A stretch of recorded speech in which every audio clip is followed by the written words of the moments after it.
I have 70 years and beyond worth of stories to tell. I was born in 1950 in Greensboro, North Carolina. Today, the world is changing so fast. Everything is moving so quickly. I want to hang on to my stories. I want to share my stories of yesterday. I want to talk about my life today. And I want to share history the way I remember it. Welcome to 70 Years and Beyond. Greetings, my name is Wambui Bahati. Welcome to 70 Years and Beyond. On this channel, I like to share stories and memories about growing up in Greensboro, North Carolina in the 1950s and the 1960s, and just share my memories and stories that I recall and talk about how different the world is compared to what it was when I was growing up and compared to how I imagined it would be and how quickly everything is changing. So today I'm going to be just kind of rambling a little bit. I'm going to talk basically about New York City. In my last podcast video, I talked about how I got to New York City. And when I think about how I got here, even as I sit here at 75 years and I left to go to New York in 1968, the way I got there, which I explained in detail in the previous video, is still a miracle to me. It's just a miracle. I can't explain it. But I got to New York in this very miraculous way. And so when I got to New York, the first place I lived was the dorm at New York University. I came to New York University to be a part of the New York University School of the Arts. Now, in those days, it was just a building down on 2nd Avenue, and it was just a little building. It has since expanded into what is now called Tisch School of the Arts, and it's this fabulous art center at New York University. But at that time, it was new. I think when I came into the school, it was either in its 2nd or 3rd year when I joined, and it was, like I said, a building on 2nd Avenue next to a restaurant called Ratner's, and I believe on the other side, or not too many doors down, was this amazing theater called the Fillmore East. And at that time, there was a Fillmore East in New York, and there was a Fillmore West in California, and the Fillmore East and the Fillmore West was where the rock bands or stars, anybody who was anybody. I remember going there to seeing, I wasn't really into a lot of the rock bands at that time. I was still in the Motown by the time I got to New York. I do remember going there to see Jimi Hendrix, and I remember one day when I was watching a show as a guest of the lighting person that Jimi Hendrix actually came in and sat next to me while we watched Nina Simone there. So my first place of living was at the Weinstein dorm, which was a dorm at NYU, is still there. It is on 5th Avenue, right at the entrance of Washington Square Park.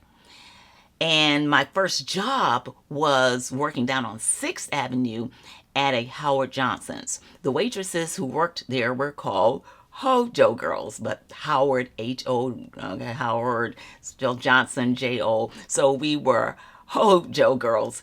And I was very proud to be a HoJo girl. I think I was a very good HoJo girl. I loved being a waitress. I learned so many things working in that restaurant during that time period.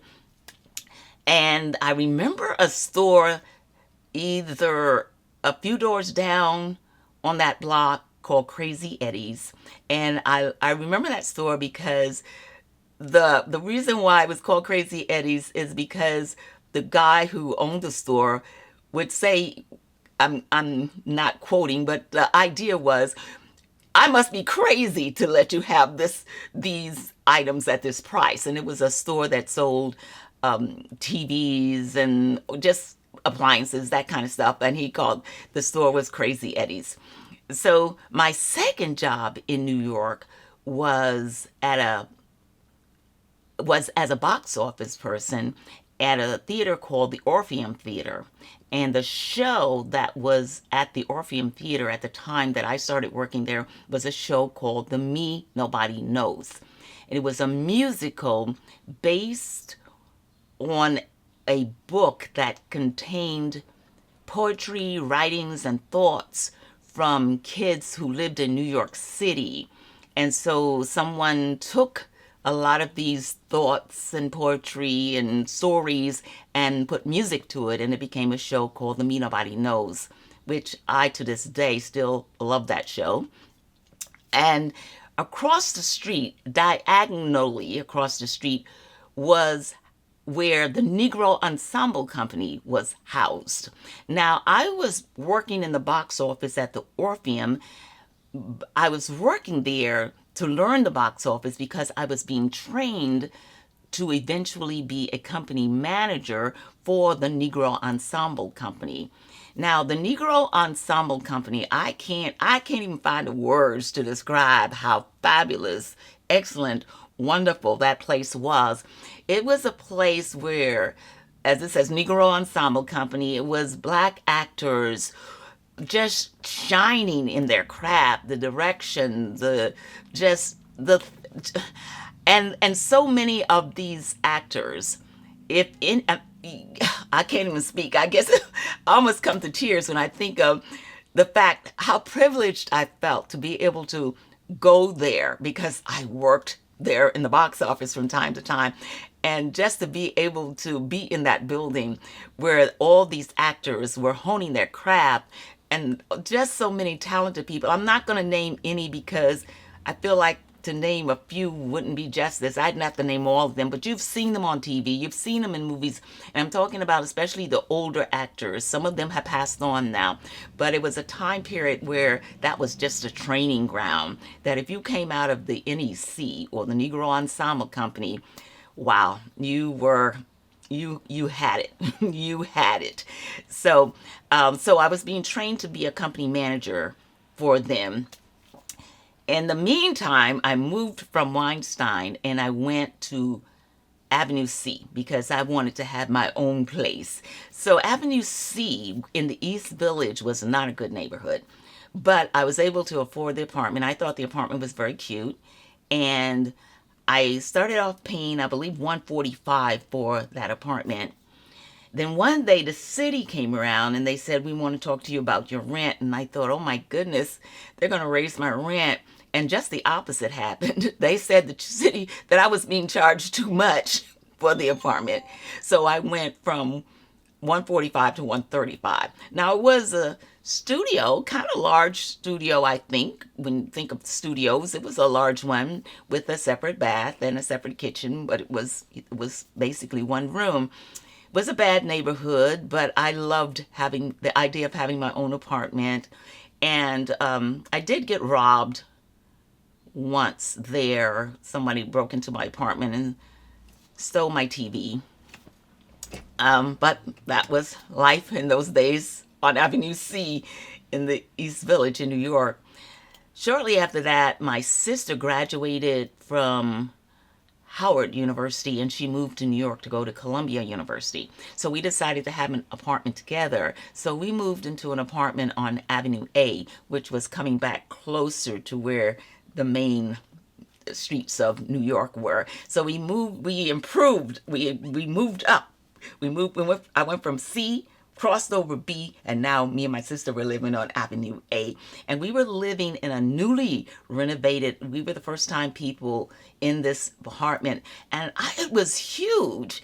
It was huge. It was a huge apartment. It was oddly shaped, but it was a big apartment. And we paid $245 a month for that apartment. And at one time, I was one of those people who would bring people home.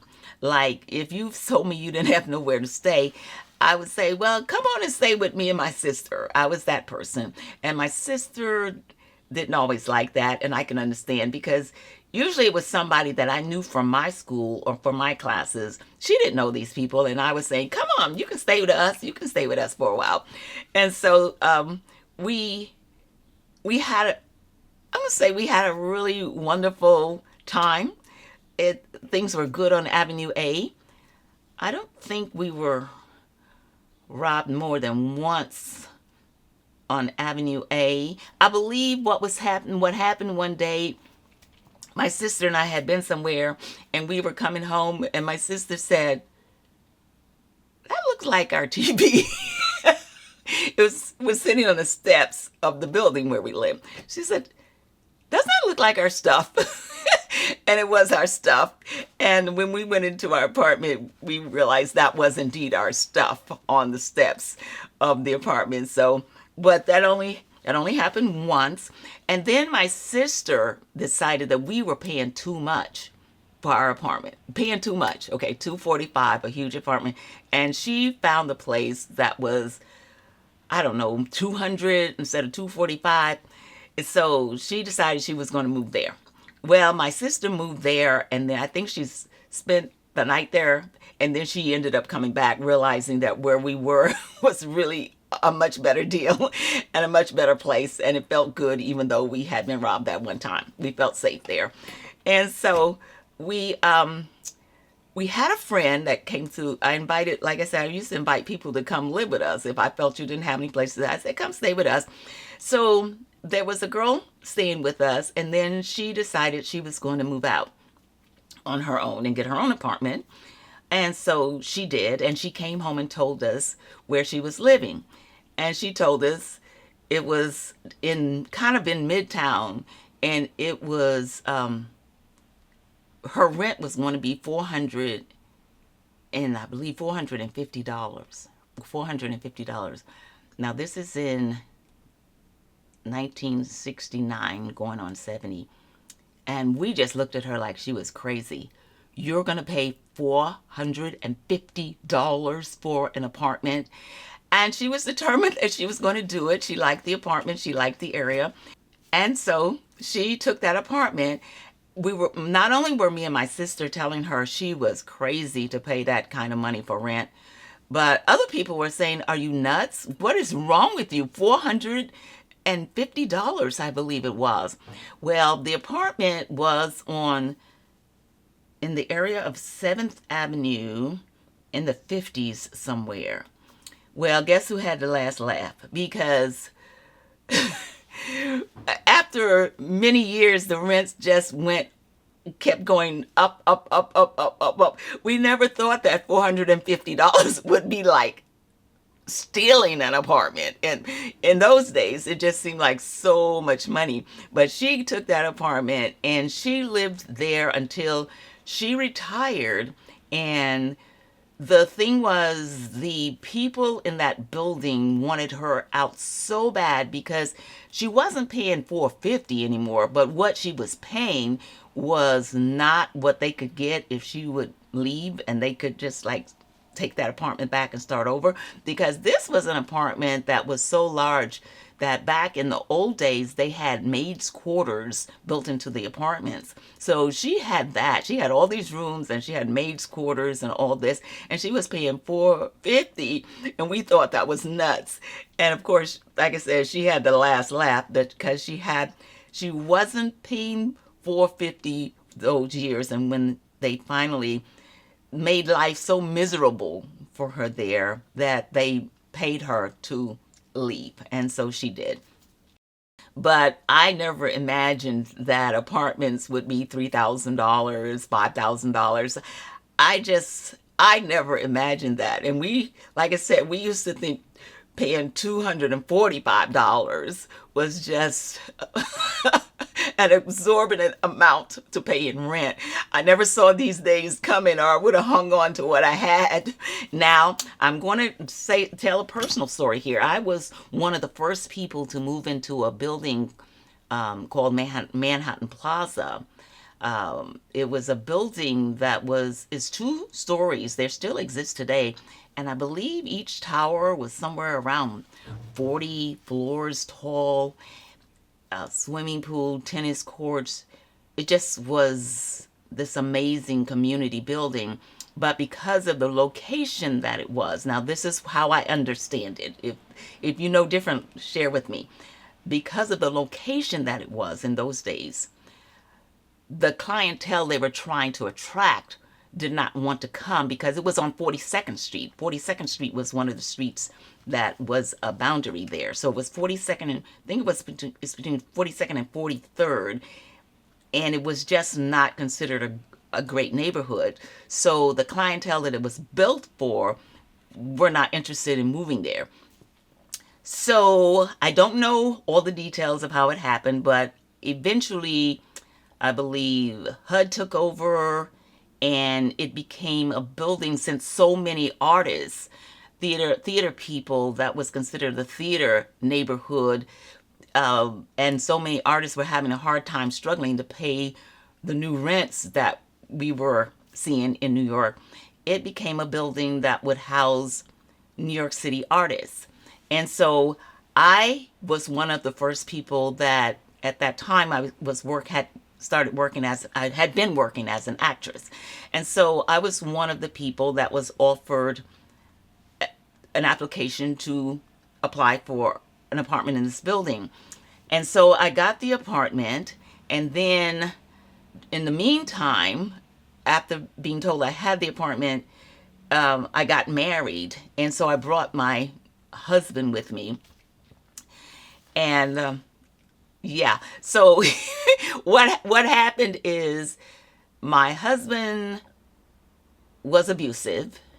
I was embarrassed to tell people about the abuse, so I said nothing. And then when it just got out of hand, I just said, you know what, no, this is not going to work. And so what happened is I went on the road with the show, and I asked him if he would be gone when I came back from the tour, but he wasn't.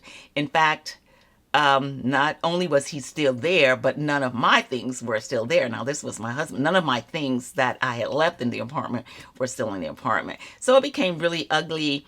And so then I filed for divorce and was asking that he leave. And somehow or another, they said because we were legally married, they could not throw him out. I could go back, but they couldn't throw him out because we were legally married. And because I didn't have any reports, because like I said, I was ashamed of the abuse. So I never really reported it to anyone, even when I had so many chances. When I think in that time, I think now if the police see signs of the abuse or know that there is abuse, they can detain or arrest the person. They have more power to deal with them. But the way it was with me at that time was they would try to get me to press charges, and I would not. I would say, I think it's going to be okay. Part of it was kind of like fear, but at the same time I thought, okay, so it's going to be okay. So, and it was never okay, but I kept thinking it was going to be okay. And so what happened is, so to this day, that person is still in what I call my apartment, of course, so that I wouldn't be responsible for anything that might go wrong there. I eventually did paperwork to have everything just transferred into his name so that I wasn't there, and I didn't know what might be happening, and I didn't want to be not even living there and be held responsible for something that might be not good that was happening there. I have a lot of stories to share, and I love sharing them. I don't know if that many people will ever listen to my stories or even care, and that's okay. But I feel like I'm leaving a legacy for my family, for my daughters, for my granddaughters, for their children and children and children as we move on through the new decades. And when I'm no longer here, I hope that my family, like I said, my grandchildren, my great-grandchildren will say, hey, look at this video of Grandma telling the story. And that way is from, like they say, the horse's mouth. I'm telling you, as a member of this family, how it was for me and what I believed and what I saw and how it was. And so with that said, I'd just like to say thank you if you got this far in this video or podcast. And I send you nothing but love and good tidings. 70 years and beyond. Wambui Bahati.